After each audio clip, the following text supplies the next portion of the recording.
पुढचा मुलगा आहे इयत्ता दुसरी रवींद्र नामदेव परब.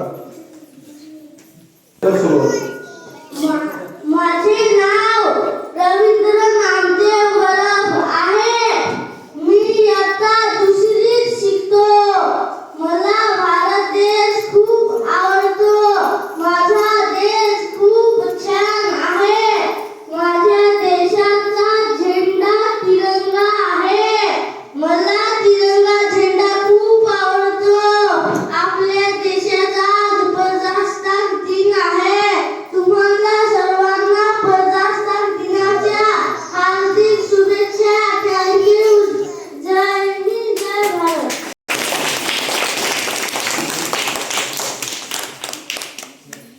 पुढची विद्यार्थिनी आहे इयत्ता तिसरी अर्चना चिंतामण निकडे. आज आपला प्रजासत्ताक दिन आहे. मी अर्चना तुम्हाला प्रजासत्ताक दिनाच्या हार्दिक शुभेच्छा देते.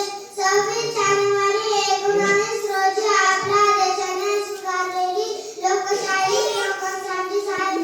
अशा या महान देशाने माझा जन्म झाला याबद्दल मी आपल्याला धन्यवाद सांगते. थँक्यू. जय हिंद, जय भारत. पुढचा विद्यार्थी आहे भूषण रमेश मवळे. नमस्कार. माझे नाव भूषण रमेश मवळे. नागा क्रांतिकारी प्राणी गांधीजी हे छापामार युद्ध व शस्त्र संचलनात अंतर निपुण होते. 29 ऑगस्ट 1931 ला महान नागा क्रांतिकारी यदुनाथ यांनी इंग्रजांना फाशी दिली. तेव्हा राणीने नागा आदिवासींना एकत्र करून 17व्या आंदोलनात नेतृत्व करून त्यांना योग्य दिशा दिली. सर्वत्र नागा संगीत समवेत गनिमे काव्याने गेली आणले. इंग्रजांना 17 एप्रिल 1932 ला अचानकपणे आक्रमण करून राणी गांधीलो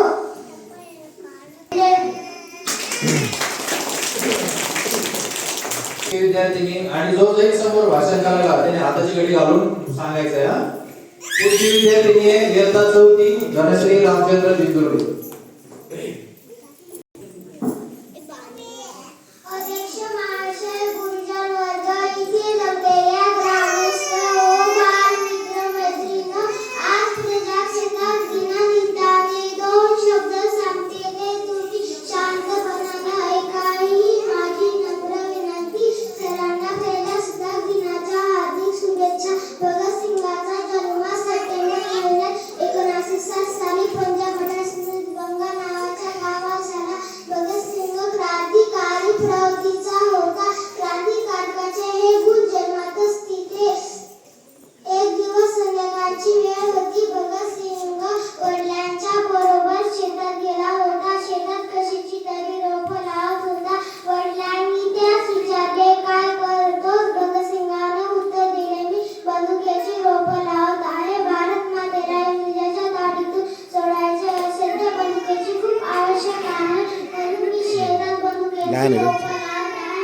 अशा पूर्ण तयारी त्याच्या बालमनात झाली होती.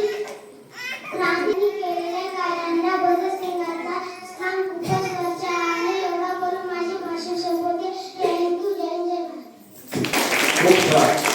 आपल्याला देशाला स्वातंत्र्य मिळावं यासाठी भगतसिंग, सुखदेव, राजगुरू यासारखे अनेक क्रांतिकारक फासावर गेले. तर त्यांना ही गोष्टीची प्रेरणा लहानपणापासून त्यांच्या मनात होती.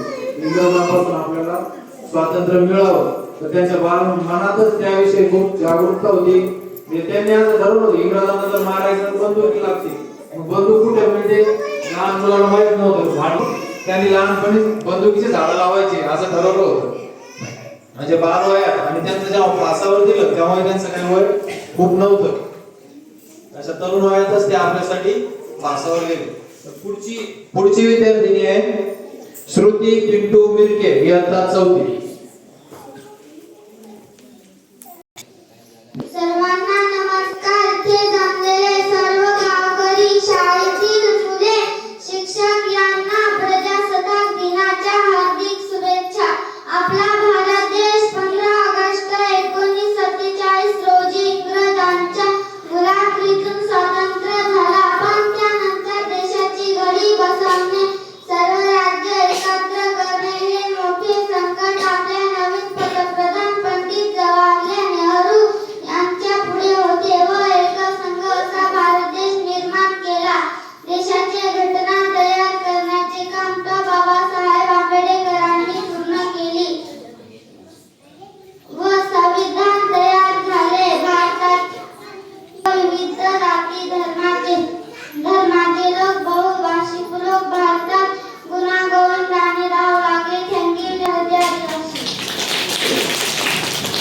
खूप छान. त्यानंतर पुढचा विद्यार्थी इयत्ता 5वी देवेंद्र चिंतामण निकडे. माझे नाव देवेंद्र आहे. मी इयत्ता 5वी शिकतो. मी आज तुम्हाला आपल्या भारताविषयी माहिती सांगणार आहे. आपला भारत देश संविधानाचे शिल्पकार डॉक्टर बाबासाहेब आंबेडकर आहेत. डॉक्टर बाबासाहेब आंबेडकर यांनी संविधान लिहिताना देशातील सर्व घटकांना समान न्याय मिळवून दिला. अशा या महान संविधानासह मी वंदन करतो. थँक्यू. जय हिंद, जय भारत. पुढचा विद्यार्थी आहे निलेश केशव महाले इयत्ता 5वी. नमस्कार, माझे नाव निलेश केशव महाले आहे. माझे महादेव कातकरी हे रायगड जिल्ह्यातील पनवेल तालुक्यातील सिन्नर गावातील अंबादेवी कातकरी वाडीचे रहिवासी होते. 1930 साली महात्मा गांधींनी मिठाचा सत्याग्रह पुकारल्यानंतर त्यावेळी रायगड जिल्ह्यात जंगलतोडीचा सत्याग्रह झाला. माझ्या कातकरी क्रांतीच्या दरम्यान इंग्रजांनी गवत कापण्यास बंदी असतानाचा नियम हुसकावून लावत शांतीदलासकट गवत कापण्यास निघाले. हा जंगल बचाव सत्याग्रह मोडीत काढण्यासाठी इंग्रजांनी दिल्लीमध्ये केलेल्या गोळीबारात 24 सप्टेंबर 1930 ला नागा कातकरीसह 13 शांतीदल शहीद झाले. तेव्हा नागा कातकरी फक्त 21 वर्षाचे होते. थँक्यू. जय हिंद, जय भारत, जय देश. त्यानंतर शेवटचं भाषण आहे. भाषणासाठी यावेळेस सगळे मुलं ध्यान घेतो. आता इतका वेळ पुरणार नाही. त्यांना म्हटलं आपण 15 वाजता बाकी सगळ्यांची भाषण घेऊ आणि आज आपल्याला थोडा कार्यक्रम पण घ्यायचा आहे. शेवटचं भाषण आहे. बाहेर जे उभे आहेत त्यांनी माझे नाव योगिता दिलीप पवार आहे. मी आज तुम्हाला लोकमान्य टिळक यांच्याविषयी माहिती सांगणार आहे. लोकमान्य टिळक यांचे पूर्ण नाव बाळ गंगाधर टिळक आहे. त्यांचा जन्म 23 जुलै 1856 रोजी झाला. स्वराज हा माझा जन्मसिद्ध हक्क आहे आणि तो मी मिळवणारच असे त्यांनी निजामांना ठणकावून सांगितले. स्वदेशी वस्तू वापरण्यात त्यांनी भर दिला व विदेशी वस्तूंचा बहिष्कार केला. सार्वजनिक लोकमान्य गणेशोत्सवाची सुरुवात केली. लोकांनी एकत्र यावे